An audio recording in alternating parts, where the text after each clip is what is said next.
네, 안녕하세요. 오늘 카이스트 소셜 나이트에 오신 거 환영합니다. 오늘 주제는 IT 테크니컬 인터뷰입니다. 곡 녹음을 시작하고 이 세션은 카이스트 유튜브 채널에 올라갈 예정입니다.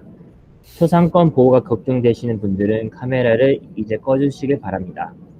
네, 리코딩 시작하였습니다. 네. 우선은 주제가 저희가 그 카이타 그거를 IT 테크니컬 인터뷰인데 혹시 뭐 어떤 만약에 학생분들 있으면 좀 그거에 좀 많이 그게 이야기가 궁금한 점이 많이 나올 것 같은데 여러분들 다 그거 경험자분들이라서 예, 좀 그 여러 가지 그 경험을 공유하시면 좋을 것 같아요. 그래서 우선은 저도 이야기할 게 몇 가지 있고 혹시 뭐 먼저 이야기 궁금하신 거는 이야기 나누시고 싶은 분 있나요?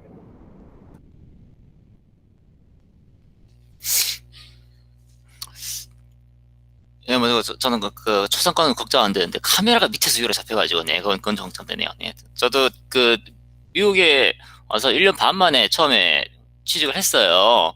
예, 그리고 1년 반 계약이 오늘로 끝났습니다. 네,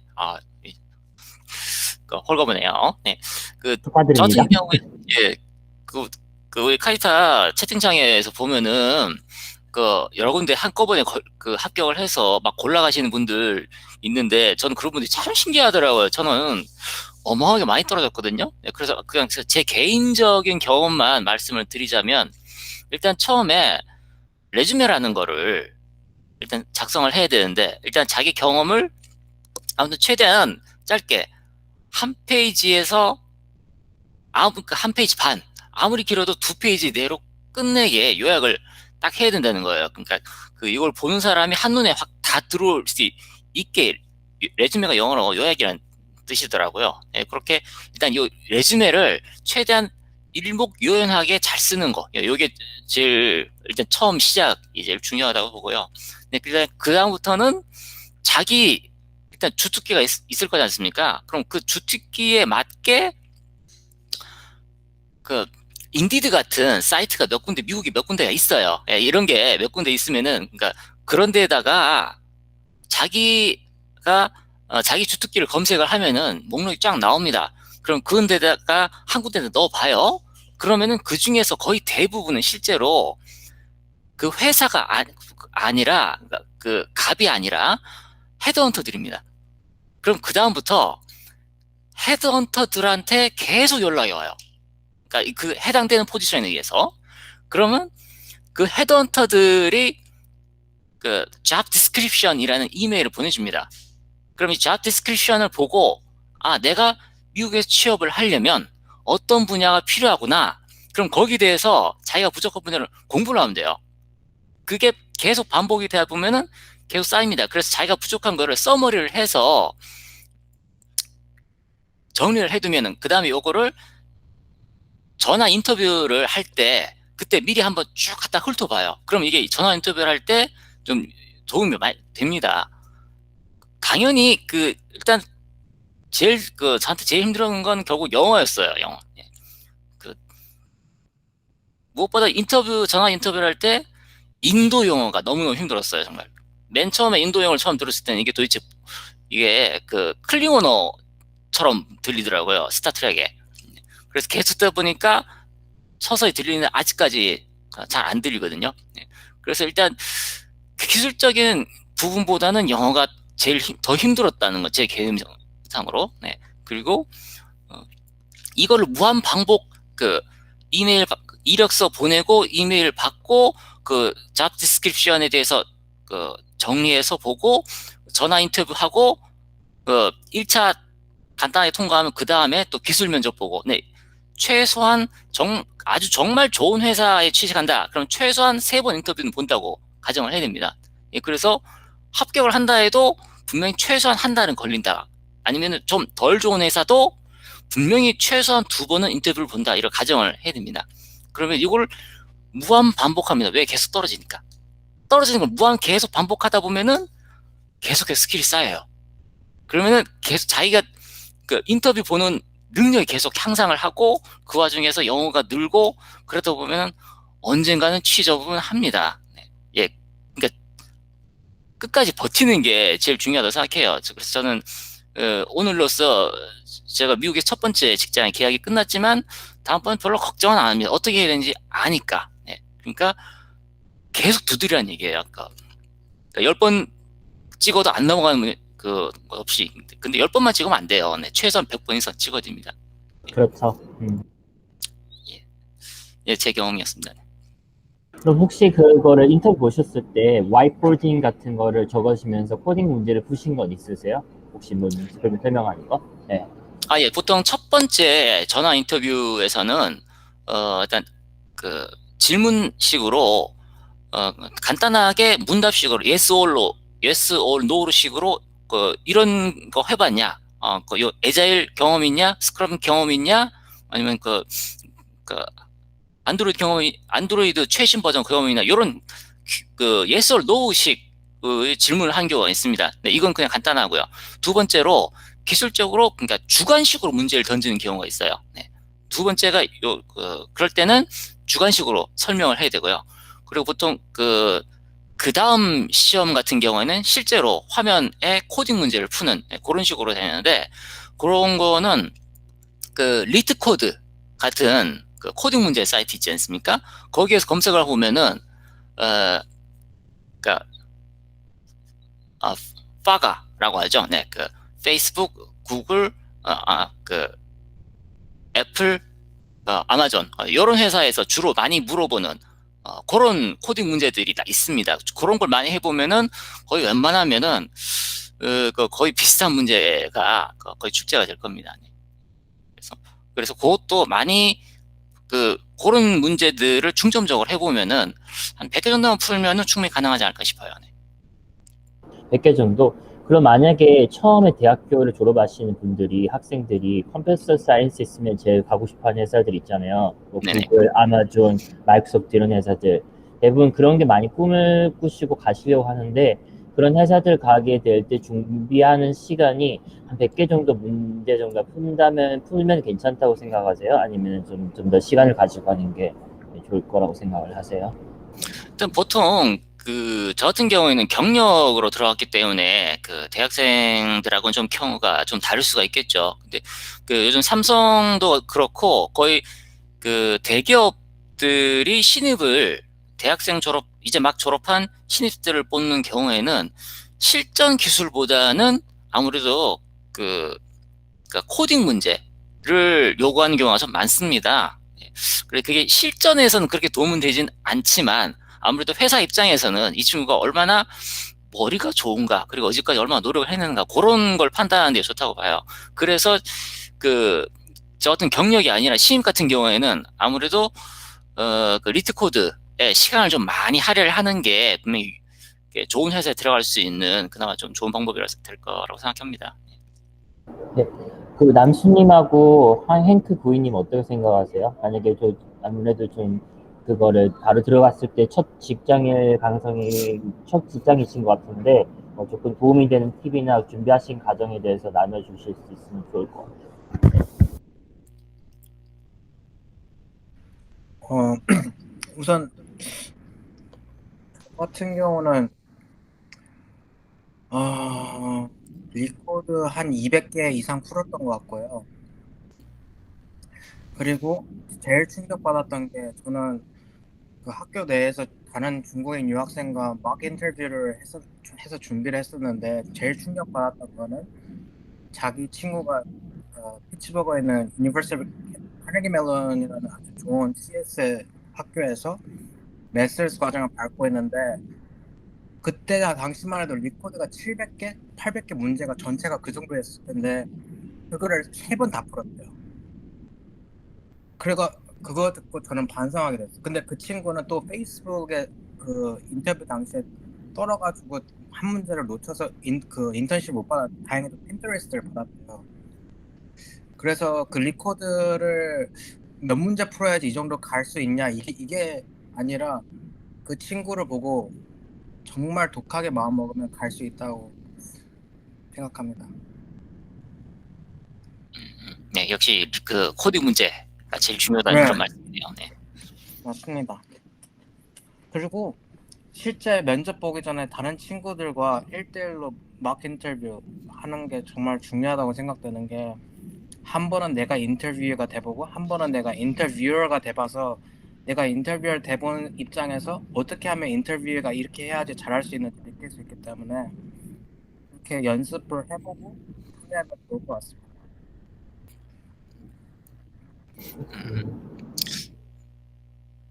그럼 일반적으로 이렇게 코딩 같은 문제라고 할 때, 코딩 인터뷰라고 할 때, 뭐 예를 들어서 알고리즘 데이터 스트럭처를 많이 나오잖아요. 뭐 링크드 리스트도 있고, 그다음에 어떤 뭐 데이터 스트럭처 같은 거 보면 다양한 스택이나 아니면은 뭐 그 큐나 이런 게 있는데, 그런 문제들 중에서 좀 어렵다고 생각하는 문제들이 그래프 문제들 있잖아요. 예를 들어서 페이스북에서 많이 묻는다고 알고 있는데, 그런 문제들이 실제로 나온 경험이나 혹시 그런 거 나온 케이스들 알고 계세요? 예를 들어서 뭐 딕스트럭트 알고리즘 이런 거 있잖아요. 네.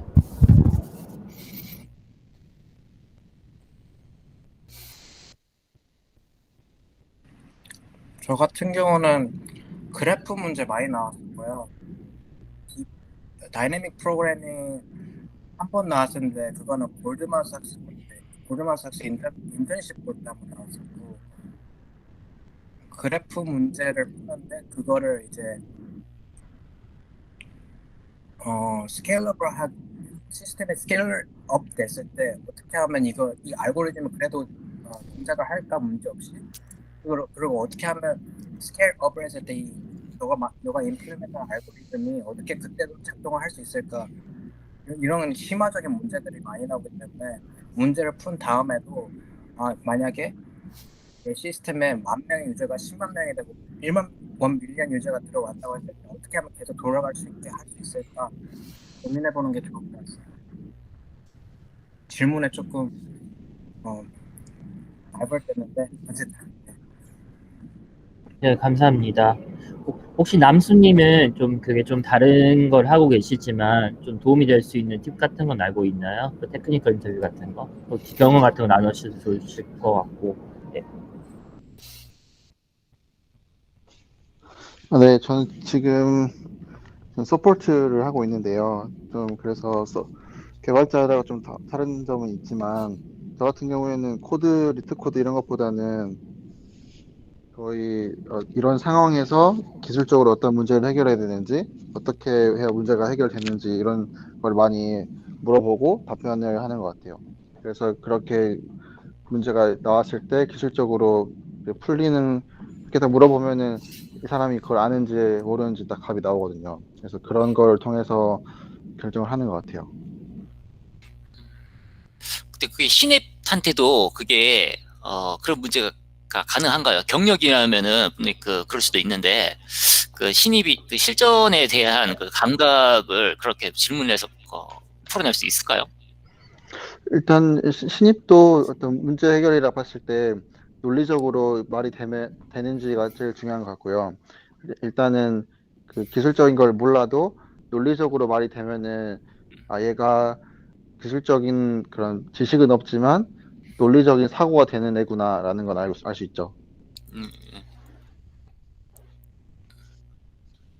어차피 다 현업에서 하는 사람들도 모든 걸 다 아는 건 아니고 계속 바뀌는 게 있기 때문에 그 지식도 중요하지만 어떤 상황이 모르는 걸 딱 받아들였을 때 어떻게 대처하는지 그런 거를 보는 것도 좀 중요한 부분이라고 생각합니다.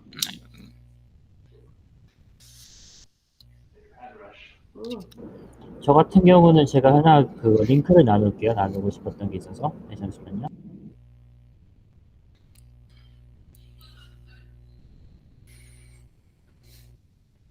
먼저 페이스트 하고요. 네, 제가 다시 그거를 혹시 화면 보이세요? 화면 보이세요? 네, 보입니다. 네, 18 for Stack Developer Interview. 네, 이거를 제가 페이스북에 한번 나눴었는데, 카이타 페이스북에.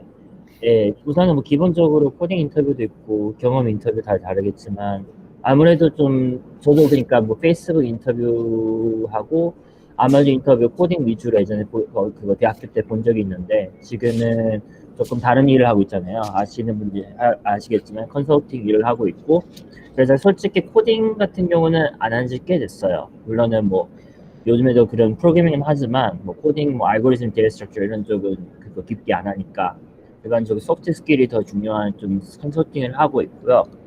근데 저도 그렇게 인터뷰를 많이 참여를 해봤는데 테크니컬 인터뷰로, 그래서 코딩 인터뷰에 대해서는 너무 이렇게 집중적으로 할 수는 없지만, 예를 들어서 제가 지금 현재 다니고 있는 레드햇 같은 회사 같은 경우는 좀 어떤 거에 대해서 깊게 보는 것보다 좀 넓게 보는 걸 좀 많이 선호를 하더라고요. 그래서 인터뷰를 처음에 프리스크린 같은 거 할 때 뭐 그런 기대에 대한 기본적인 것도 있고, 그리고 뭐 이렇게 리눅스 시스템, 그리고 예를 들어서 뭐 코딩에 대해서 디자인 패턴 간단한 거 만드는 거, 그런 식으로 여러 개로 해서 멀티플 초이스 플러스 해커 랭크 하는 식으로 먼저 줘요. 그거를 패스를 해야지 그럼 파이널 쪽으로 갈 수가 있거든요. 프레젠테이션 쪽에서. 근데 주로 그렇게 가게 되면은 딱 1시간 반 정도 있기 때문에 저희 같은 경우는 좀 아무래도 소프트 스킬이 더 중요하다고 생각을 해서 좀 비헤비얼 인터뷰를 비슷한 거 많이 줘요. 그래서 여기에 대한 게 조금 상당히 공감이 되는 게 많더라고요. 그래서 18 full stack developer interview question인데, full stack이기 때문에 아무래도 좀 더 그런 것도 있겠죠. 그래서 예를 들어서 여기 같은 게 보면은 뭐 기본적으로 이력서에서 내가 어떤 거를 알고 있다. 뭐 예를 들어서 포지션이 이게 만약에 정말로 뭐 Node.js나 자바에 관한 거면은 내가 그리고 이력서에 대해서 거기 적은 거면은 거기에 대해서 좀 기본적으로 봤을 때 이 사람은 이건 알고 있다 해서 좀 많이 질문을 집중적으로 주는 게 많아요. 근데 보통 같은 경우는 제가 느꼈던 게, 저 같은 경우는 그래도 조금 누가 인터뷰를 본다고 하면은 좀 준비를 하는 편이거든요. 그 이력서를 보고. 근데 막상 대부분 인터뷰로 참여하시는 분들은 좀 제대로 그걸 준비도 안 하고 바로 그날에 참여하시는 분들이 많아요. 매니저분들 많고. 그래서 거의 준비가 안 되는 상태에서 많이 오시기 때문에 자기가 아는 거에서만 좀 많이 질문을 하시거든요. 그래서 느낌을 봤을 때, 딱 그래서 보통 인터뷰가 어떤 사람하고 인터뷰를 보면은 뭐 굉장히 잘 풀릴 때도 있는데, 만약에 다른 사람 인터뷰 보게 된다면은 어쩔 수 없이 사람이기 때문에 좀 인터뷰가 더 어려워지는 경우도 있을 수 있어요. 왜냐하면 결국에는 이게 똑같은 형식으로 다 진행되지 않기 때문에.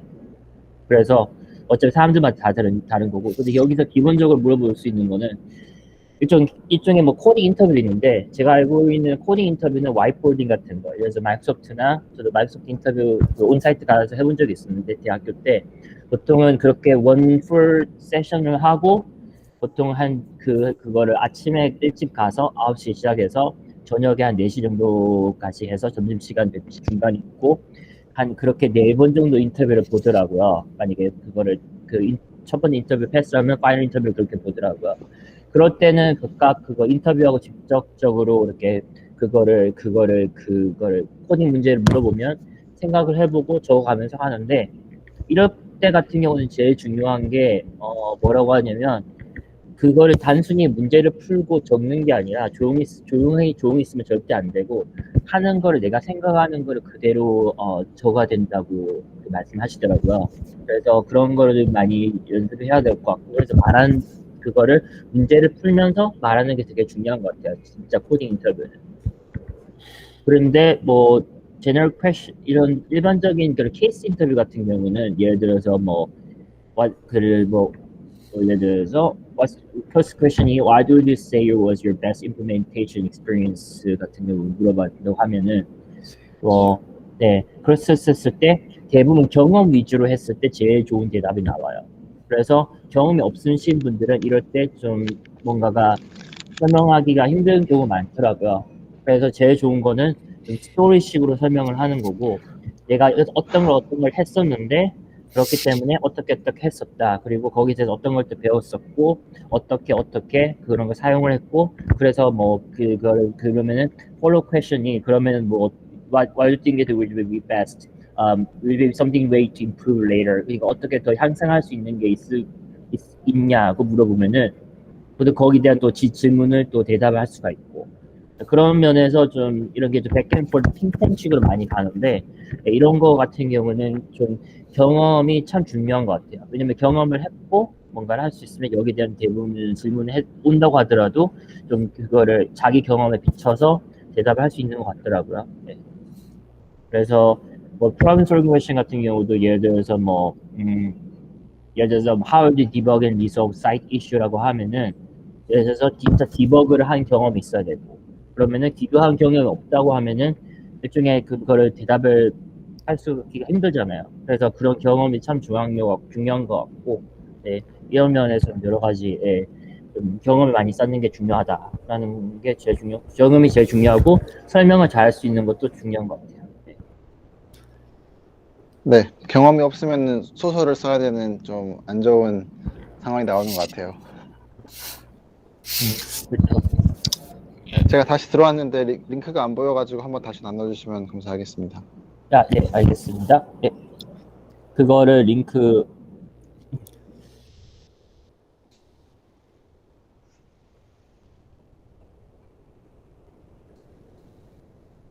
그러면은 만약에 혹시 이렇게 여기 같은 경우는 좀 특이한 케이스인데 보통 서버 관리에서 많이 물어보는 질문이거든요. 경험이 있어야 되는데 이런 질문에 대해서 들어보신 적 있으세요? What is the difference between blue-green deployment and rolling deployment? 이건 좀 서버 그런 좀 DevOps 쪽이나 그거를 오퍼레이션 쪽에서 많이 물어보는 질문인 것 같은데 혹시 이런 질문들 그거 받아보신 적 있으세요? 왠지 그거 행크 구이님은 받아보실 것 같아서 받아보았을 수 있을 것 같은데 만약 이런 질문이 제가 물어본다고 한다면 어떻게 대답하실 것 같아요? 네, 저는 우선은 이런 질문을 받아본 적은 없고요.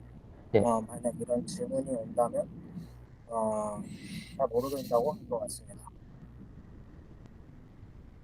모른다고 하는 것도 그거 좋은 것 같아요. 왜냐면은 일종의 봤을 때 매니저는 honesty를 특히 좋아하더라고요. 그래서 물론 계속 모른다고 하면 안 좋은데 그거를 만약에 모르는 게 있을 수 있잖아요. 모든 게 다 알 수가 있고 그럴 때는 그러면 좋은 것 같아요. 네. 저 같은 경우는 만약 이거를 했었을 때 저 같은 경우는 블루 그린 이런 거를 어떤 건지 알고 있거든요.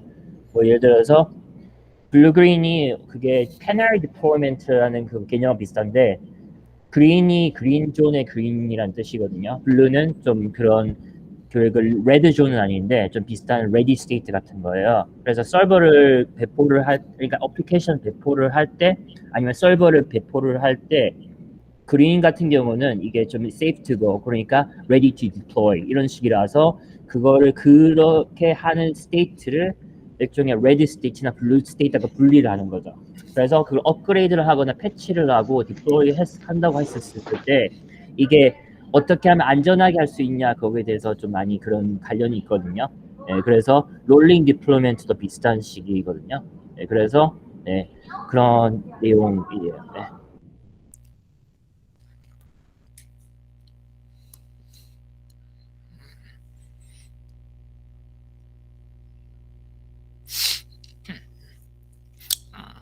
고다르마는 얼마 전에 페이스북에서 누가 저기에 대한 REST API, GraphQL 차이점에 대해서 글 올린 거 한번 그거 보는 거 같네요. 네. 물론 제 분야는 아니지만 저도 개인 프로젝트 하면서 서버를 좀 구현을 하다 보니까 GraphQL을 한번 다뤄봤어요. 네.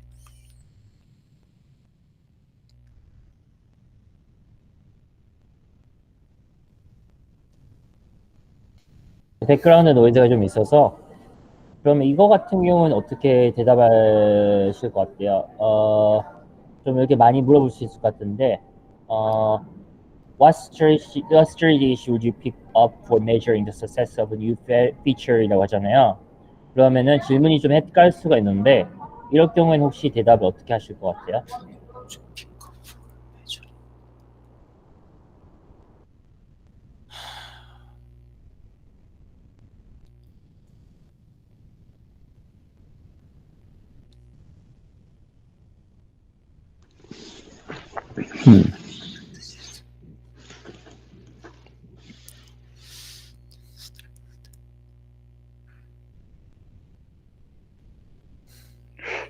이게 어떤 피처인지 먼저 물어볼 것 같아요.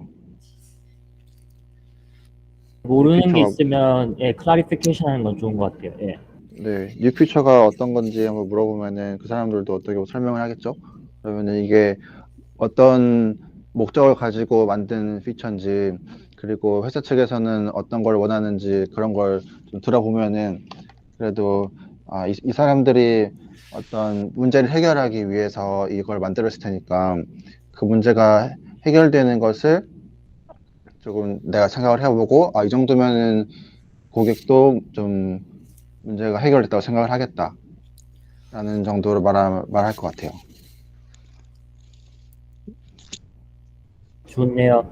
뭐 다른 데니스님이나 행크이님 혹시 그래도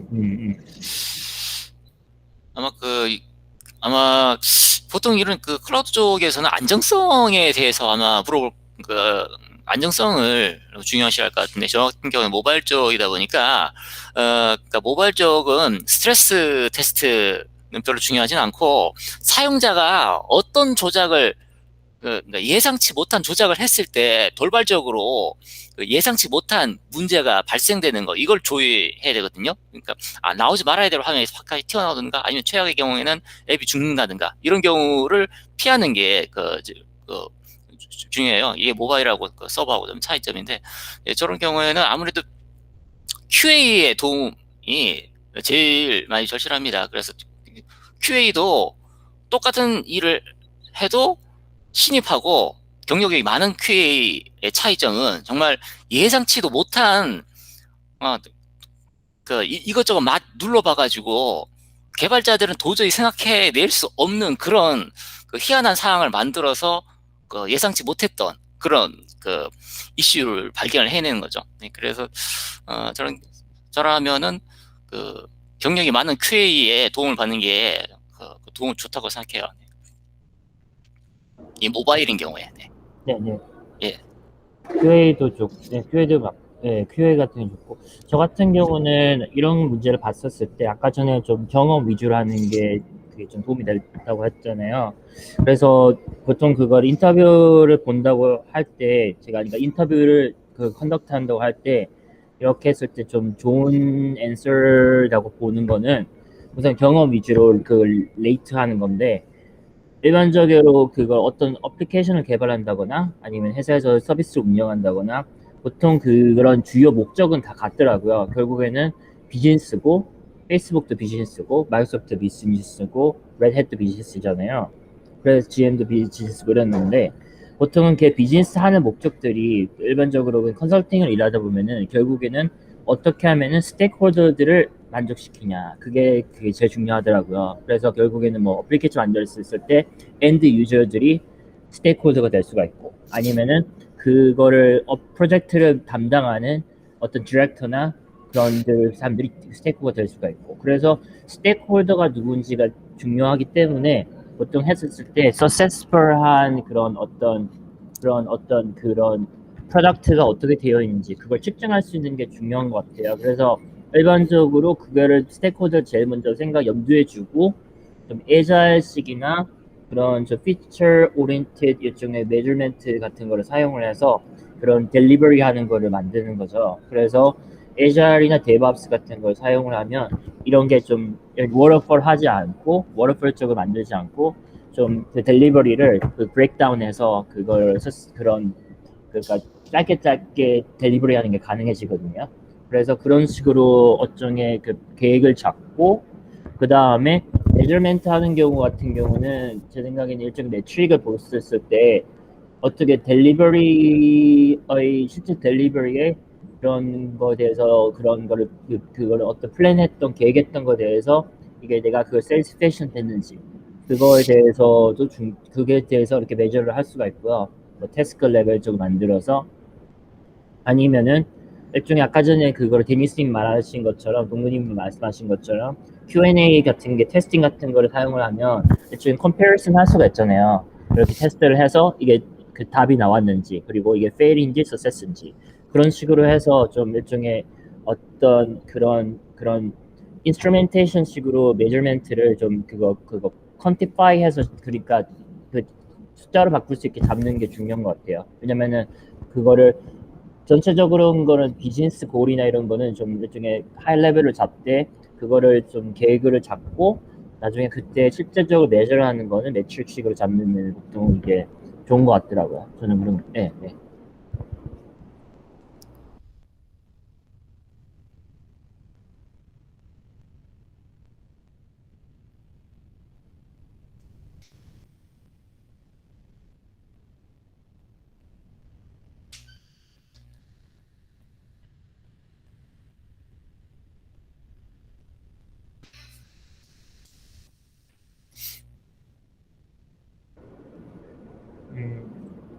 갑자기 조용해졌네요. 그러게요. 혹시 그러면은 그거를 제가 너무 많이 혼자 설명한 것 같은데 혹시 그러면은 인터뷰나 이런 거 봤었을 때 아니면은 본다고 했었을 때 이건 내가 보기에는 참 어려웠던 질문이다 이런 경험담은 있나요? 좀 되게 어렵다 생각되는 기억을 해내셔도 되겠지만 좀 이런 문제가 참 어려웠다 그런 질문들이 있으셨나요? 예를 들어서 이따 저는 어떻게 대답을 하셨는지. 네. 저는 계속 뭔가 꼬리를 무는 추가 질문이 들어올 때가 좀 난감한 것 같아요. 저도 좀 생각을 해가지고 딱 답을 내놨는데 그러면 딱, 딱 떨어지지 않는 사실 뭐 많은 문제들이 그렇지만 딱 무조건 100% 모두를 만족시키는 답이 나오기는 힘들 경우가 있거든요. 그럴 때에 이런 경우는 어떻게 할 건데? 그러면 그렇게 됐어. 오케이. 그러면 이렇게 되면 또 어떻게 할 건데? 이렇게 쭉쭉쭉 나올 때 뭔가 이제 내가 할 수 있는 그런 범위를 넘어가가지고 뭐 그러면은 매니저한테 레포트 해야지 이런 답이 나올 수 있는 그런 거밖에 없는 그런 거가 나올 때 좀 난감할 것 같아요. 이게 좀 힘들 것 같긴 한데, 그러니까 결국 나한테 힘든 건 다른 사람들한테도 똑같이 힘들기 때문에 그 상황에서 최선을 다해서 그냥 대답을 성실히 하면 될 것 같아요. 네, 그러니까 어차피 네, 맞습니다. 그런 거는 완벽할 수 없죠. 그거는. 네. 그러니까 네, 보통 압박 면접이란 것도 있더라고요. 그래서 맞아요. 일부러 이 사람이 스트레스가 많이 쌓일 때 과연 그걸 얼마나 잘 대처를 하는가, 그걸 보려고 일부러 힘들게 면접을 시키는 그런 그 테스트도 있다고 하더라고요. 네. 그래서 그런 종류에 해당된다고 봐요. 네, 또 그런 상황이 되면은 아는 것도 막 생각이 안 나고 좀 네, 네, 머리가 돌발 행동을 하얘지죠. 하게 네. 되니까. 그러니까 정말 쉬운 건데. 네,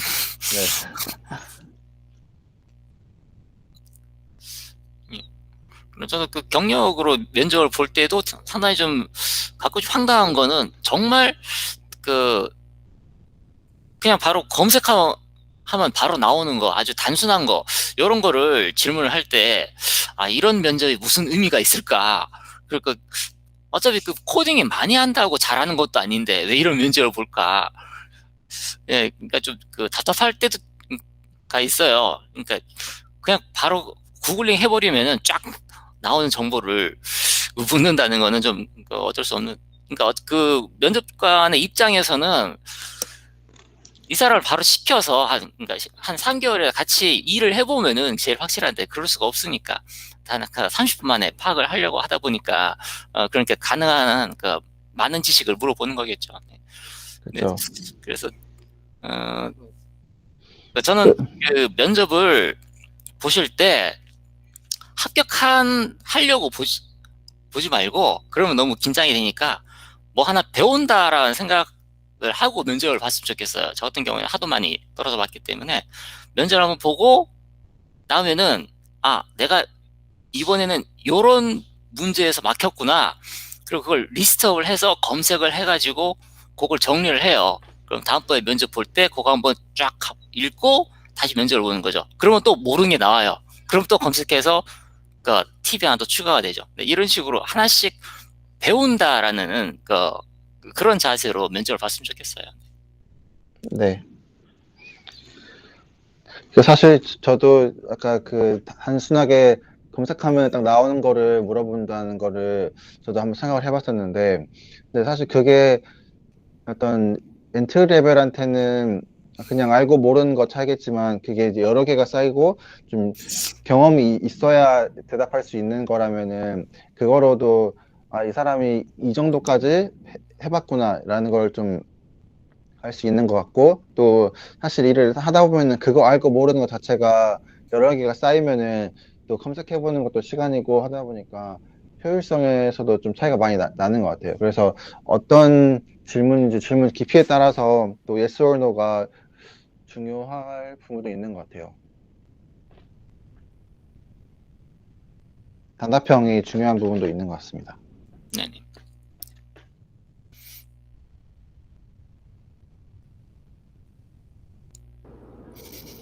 제가 몇 가지 또 그냥 혹시 질문 있으면은 나눠주시면 좋을 것 같은데, 제가 예전에 왜 이걸 보게 되었는지 모르겠는데, 그거를 구글 한국 인터뷰를 본 적이 있거든요. 봤었나? 예, 제 기억이 안 나는데, 화면 보이시죠? 예, 보여요. 네.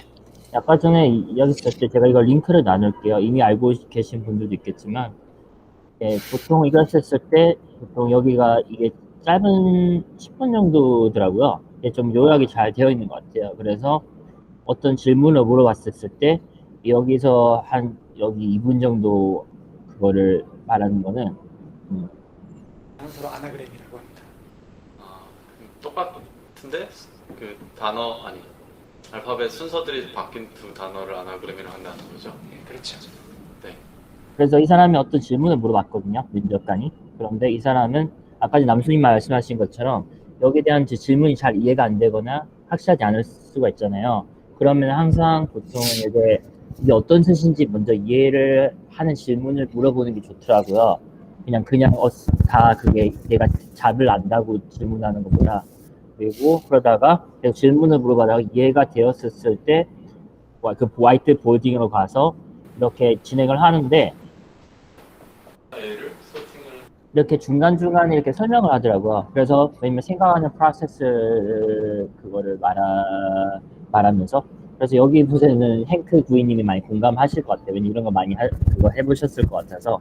네, 그래서 이런 식으로 해서 어떤 문제에 대해서 하는데, 주로 그때 거의 다 했었을 때 여기 면접관님이 다가오셔서 여기에 대한 뭐 이건 어떠냐, 이건 왜 이렇게 했냐 물어봤었을 때 또 거기에 대한 또 대답을 해줄 수 있어야 되더라고요. 그래서 이게 좀 많이 이런 식으로 많이 진행되는 것 같아요. 네.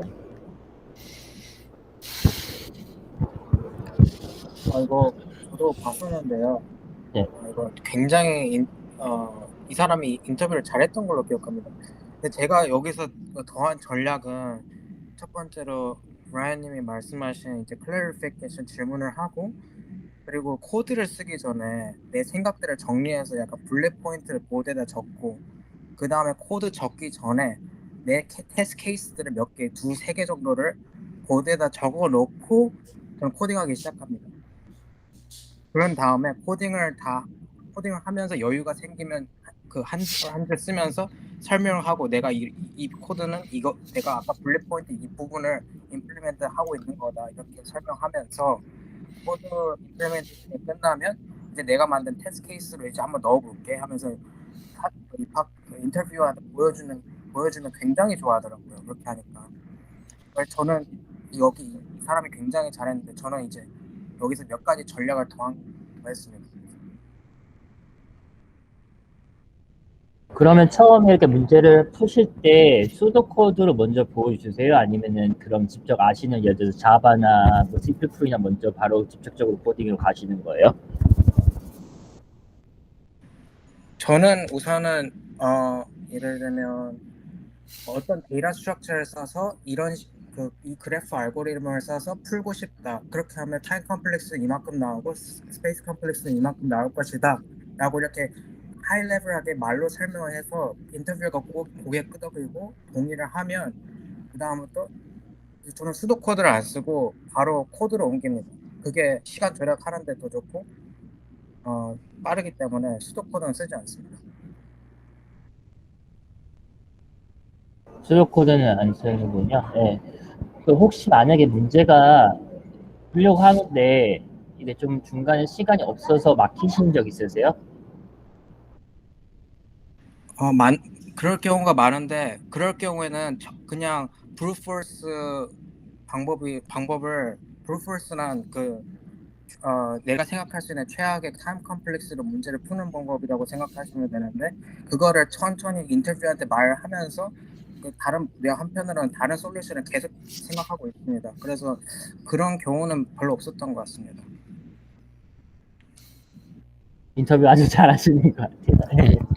예, 아주 많이 고수시네.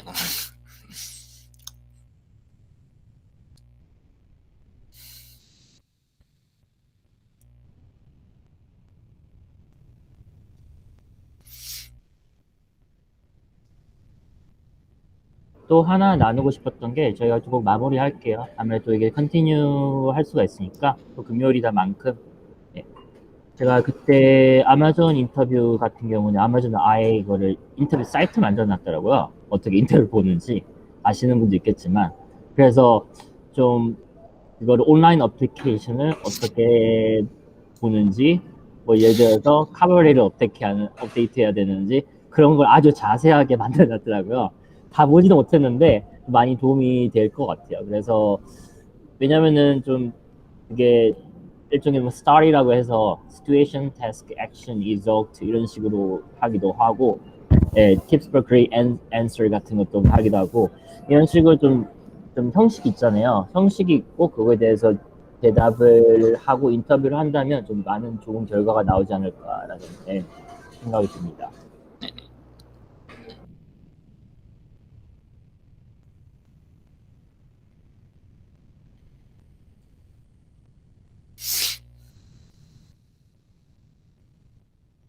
저희가 우선은 이게 좀 너무 그냥 급하게 미팅이 잡혀져서 저희가 그럼 지금 오늘 이 정도 하고 세션을 끝나는 게 좋을 것 같고요. 모두 이게 금요일이다 보니까 또 사람들도 많이 좀 여러 가지 하실 것도 있고 하니까 오늘 여기까지 끝날 것 같은데 어떠세요? 네, 오늘 많이 배웠습니다. 예, 수고하셨고요. 네. 예, 그냥 네 가지로 정리를 해볼게요. 제가 강조하고 싶은 거는 인도 영어. 두 번째가 레주메. 간략 요약해. 한 페이지, 두 페이지. 세 번째가 잡 디스크립션 보고 부족한 부분 공부하기. 마지막 네 번째는 인터뷰를 할 때 취업한다고 생각하지 말고 모르는 걸 배운다고 생각하시고 도전하시라는 바입니다. 네, 그렇게입니다. 네, 수고하셨습니다. 네, 감사합니다. 모두 참여해 네. 감사하고 좋은 주말 되세요. 네, 감사합니다. 즐거웠습니다. 네, 주말 잘 보내세요. 네. 바이바이.